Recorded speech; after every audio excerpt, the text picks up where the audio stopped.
भरधाव पिकअप व दुचाकीचा अपघात होऊन एका 33 वर्षीय तरुणाचा मृत्यू झाल्याची घटना तालुक्यातील चिंचडगाव शिवारात सोमवारी रात्री 1 वाजेच्या सुमारास घडली। सुमित अशोक साळवे वय 33 वर्षे, राहणार तलाठी कॉलनी वैजापूर असे घटनेतील मयत तरुणाचे नाव आहे। या घटनेबाबत पोलिसांकडून मिळालेल्या प्राथमिक माहितीनुसार सुमित हा गंगापूर रोडने रात्री दुचाकी क्रमांक MH20GD 3732 ने येत असताना चिंचडगाव शिवारात त्याच्या दुचाकीचा पिकअप क्रमांक MH20EL 0925 सोबत धडक होत अपघात घडला।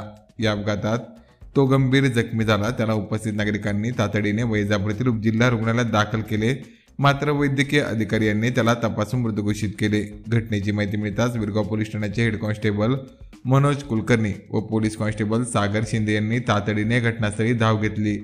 अपघातग्रस्त वाहने पोलिसांनी ताब्यात घेतली असून या प्रकरणाचा अधिक तपास विरगाव पोलीस ठाण्याचे सहाय्यक पोलीस निरीक्षक शंकर वाघमोडे यांच्या मार्गदर्शनाखाली विरगाव पोलीस ठाण्याचे कुलकर्णी व शिंदे हे करीत आहेत।